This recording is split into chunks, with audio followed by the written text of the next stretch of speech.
wararka ugu dambeeya duqeynta Iiraan iyo dhoolatuska Iiraan ee dhinaca bandhiga awoodeed wacdaraha tirabeelka ee marba ay soo bandhigayso magaaladii Dooxa ee xarunta dalka Qatar oo gubanaysa isla markaana qaraxyada laga maqlayo ayaan idin hayaa saldhigyada dalka Mareykanka iyo sidoo kale gantaalaha ku hoobanaya wadamadii caalami carabi ee ayagu noqday maato dusheeda la isku haysto xaqiiqatan eragaas inaan u isticmaalo waa ogtahay inaynan si yar ku xulan waa hadal aynu hubno ayagu maato la isku haysto dushooda oo aan diblomaasiyadna waxba ku goyn oo dagaalka jooji kari waayey ayna kaga macno badnaatay dhinacii diblomaasiyadda Israa'iil ay kaga adkaatay oo ay Mareykanka ku qancisay in uu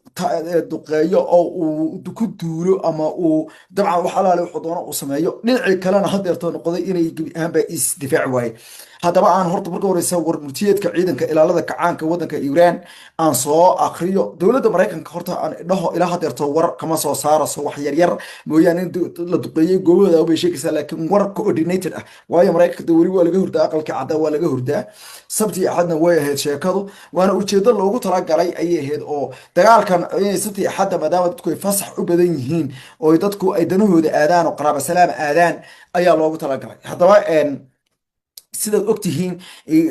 Iiraan afar wadan ayay horta hadeerto la sheegay inay cardaadiqaysay waxaana ka mid ah saldhigyadii dalka Mareykanka Abu Dhabi isku taga Imaaraadka Carabta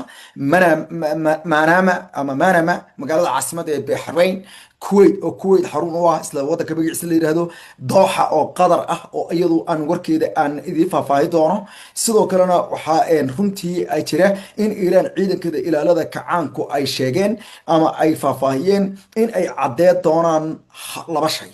waa marka koowaad in badan ayaan dul qaadeenay yiraahdeen militariga wadanka Iiraan faahfaahinta statementiga rasmiga ah ee markii saddexaad ama labaad aan dhaho ama saddexaad ay soo saareen waa rasmi aan ka hadlay markii hore warar rasmi ma soo saaraynin ayay ku cadeeyeen war la yaab leh erayo la yaab leh na way xusheen oo runtii ah in ay dagaal qaateen isla markaana Iiraan ay maanta taagan tahay nafsi sida daraadeedna ay ku jirto laba marxaladood oo kala goysa oo ah inay isdhiibto wadankeeda lagu dul burburiyo iyo in qof walba nin taagti nin tabartis nin walba meesha oo tala dhigto iyo tabar dhigto hala arkay horta lees muujiyo oo awood la isticmaalo ilaalada taliska kacaanka wadanka Iiraan waxay yiraahdeen Iiraan qaranka Iiraan mar walba wuxuu u taagnaa isxakamayn iyo dulqaad ay sabr u ka buux dhaafiyey si ay uga fogaadaan in ay gebi ahaanba xaaladda gobolku ay isku bedesho dhigmeed hase yeeshee ciidamada wadanka Iiraan waxay u diyaarsanaayeen mar walba qaranka inay difaacaan taasna waxaa weeye waxa kitaabka aan u marnay ay yiraahdeen loo dhaariyey kitaabka quraanka aan u marnay dheh ee lagu dhaariyey loogu celceliyey in aanu daacad u nahnay dalkana waxa ay sheegeen in artikalka 51 ee qaramada midoobay charterka la yiraahdo oo ay dawladda dalka Iiraan ay reform garaysay macnaha ay soo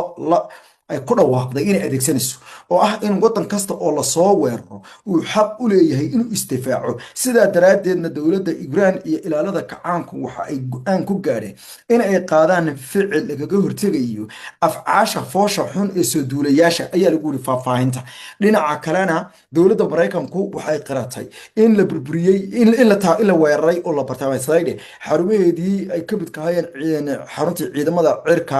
ee dalka Mareykanka ay ku lahaa xudeyd iyo ciidanka badda ee dalka Mareykanka dalka Qatar waxa laga maqlayaa iyadoo qaraxyo waaweyn magaalada caasimadda ay isqabsadeen wasaaradda difaaca ee dalkaas ayaa sheegtay in gantaalo wadanka ay la dhacayo ay ku socdaan Qatar waxa ay sheegtay in weerarku uu egyahay mid gabi ahaanba mid aad iyo aad u xoogan sida ay wararku sheegayaan Israa'iil ayaa weeraro aad u culus iyaduna sii wada iyo Mareykanka ayaa duqeynta maraakiibta iyo sidoo kale imkaaniyaadkoodu ay iyaguna ay diyaarsan yihiin marka dambeysana ay tuurayaan gantaalo la shaaman Israa'iil war ay soo saartay sheegtay in dhinaca galbeed ay ka soo weerartay dalka Iiraan oo dhinaca cirka ah ayadoo ku tilmaantay in weeraradani ay yihiin kuwo ay ugu yeedhay markaasi kuwo laba lixaadsan automaatisan isla markaana qorshaysan ayadoo intaas ku dartay in ay ahaayeen dhammaantood kuwo loogu talagalay ayay tiri xaqiijinta qaar ka mid ah awoodda ay u leedahay mas'uuliyad ahaan dawladda Iiraan in ay fuliso si ay u xaqiijiso badqabyada iyo amniga وصلوا ورك الورقة قرحينا وين مقالة ضوحي حرمت ذلك قدر كذا عيا عيا نور قباض kuwani waxa ay dirayaan fariimo waaweyn oo kala daran kuwaasoo xaqiijinaya in ay yihiin in dowladda iiraan ay isticmaalayso islamarkaana adeegsanayso gantaalo leeshaaman. dhinaca kalena dowladda dalka qatar ayaa sheegtay inay ka qayb qaadanayso wax allaale wixii karaankeeda ah ee ay dalkeeda ku difaacayso. war qoraal ay wasaaradda gaashaandhigga dalka iiraan soo saartay ee dalka qatar soo saartay ayay sheegtay markii saddexaad in ay gantaalahan iyagoo markaasi kusoo socda koox koox. laakiinse wararka ayaa sheegaya in qaraxyadu aysan kala joogsanaynin magaalada dooxa ee xarunta dalka qatar. shirkadaha dulimaadada ee dunida oo dhan ayaa joojiyey wadamadii caalamul carabi. dowladda turkiga ayaa ku dhawaaqday in diyaaradeeda Turkish Airlines ay joojisay duulimaadyada Lubnaan, Suuriya, Ciraaq, Iiraan iyo Urdun ilaa iyo labada bisha ay inta war laga soo saarayo. dhanka kalena Iiraan ayaa la sheegay inay hadeerto ay duqeyn horle ay ku hayso saldhigyada dalka Mareykanka ee duqeyntu ay sida ugu socoto harka oo kale waa Al Xudayd Air Base oo ah saldhigga cirka dalka Mareykanka ee ugu weyn bariga dhexe qatar. waa saldhigga Al Salim ee Air Base ee dalka Kuwait waa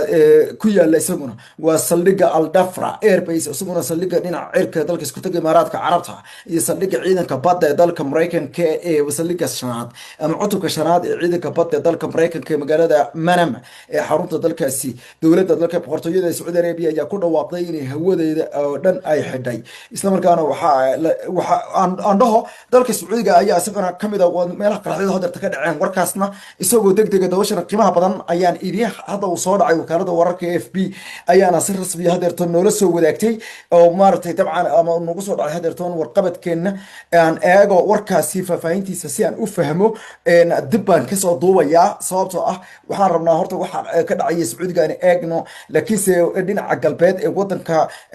Iiraan oo markii hore aan ka dhawaajiyay inay dagaaladu ka soconayaan ayaa la sheegay in gobolka Al Urmiya ay ka dhacayaan qaraxyo aad u waaweyn. waxay u egtahay inay saldhigyadaasi ay yihiin kuwa iyagana hubka iyo saanada aadka u culisay ay ka soconayaan duqeyntooda. markii ugu horeysay ayaa iyagana muuqaaladii ugu dambeeyey iyo qaraxyadani waxa ay yihiin kuwa hadeerto wadanka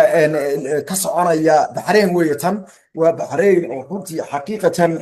qaraxyadani ay yihiin uuro cirka isku shareertay taasoo muujinaysa in qarax uu qabsaday uu yahay ama laba walxe oo qarxaya ay istaabteen ama ay uumiyo waaweyn oo kale ama uumi weyn oo kale halkaas uu ka qarxay. runtii dagaalkani waa conflict waxaan dhihi karaa waa dagaal waa full scale conflict ama waa xasarad buuxda oo maartay large scale ah oo ballaaran oo bariga dhexe oo dhan hadeerto iyaduna ay u muuqato in ay noqotay mid gebi ahaanba isu yeedhay. saldhigyada dalka Mareykanka saan idinku sheegay dhammaantood waa under attack ama dhammaantood waxa ku soconaya weerar. under attack macnaheedu waxa weeye weerar soconaya ayaa ku socda xabadu way socotaa Iiraan way ku socotaa Mareykanka saldhigiisa way ku socotaa wadamadii caalamul carabi way ku socotaa bariga dhexe oo dhan waa xidhan yahay hawadiisii. xaqiiqatan tani waxaa la oran karaa waa dagaalkii ugu weynaaye bariga dhexe ka dhaca ee dhinaca duqeynta. xataa dagaalkii Ciraaq ee labada jeerba waxaan oo kale kama dhicin sidan uma saameynin wadamada Iiraan. marka maxay muujinaysaa awoodda Iiraan iyo sida gebi ahaanba Iiraan ay diyaarka ugu tahay inay wax iska celiso sababtoo ah dagaalkii koobaad ee khaliijka 1990kii ee dagaalkii loo yaqaanay dagaalkii duufaanta saxaraha ee Mareykanku Ciraaq uu kaga saarayay wadanka Kuwait. Ciraaq waagaas wadan awood badan bay ahayd wadamo yar bayna duqeysay wax badan maysan duqeen ba dhowr meelood bay duqeysay. Israa'iil oo dhowr iskaats ay u dirtay iyo Kuwait ay haysatay iyo malaha Sacuudiga wax ku buluqsiisay. laakiin fiiri Ciraaq marka waxay ka mid ahayd ashanta wadan ee adduunka ugu awoodda badan. taas waxay muujinaysaa sida waagaas Ciraaq aysan diyaar u ahayn inay dagaalka warka u qanaareyso qayla garweyso warigto. laakiin Iiraan hadeerto waxaan ka hadlanaa waxa weeye waa 6 wadan oo ay dagaalka ka qayb ka ah oo bariga dhexe ku yaala. 5 watay hore u duqeysay watay Israa'iil duqeysay watay waaniga hadeerta ka hadlayna Qatar Baxrayn waadiga arka ololka waadiga Abu Dhabi arka iyo isku tag Imaaraadka Carabta dabcan waadiga arka Kuwait hadda Sacuudiga warkiisa ii soo dhacay hadeertan ku soo noqon doona bal aynu eegno isku soo noqono. Israa'iil watay hore u duqeynaysay dabcan ay isku soo noqono dabashana qiimaha daqiiqateen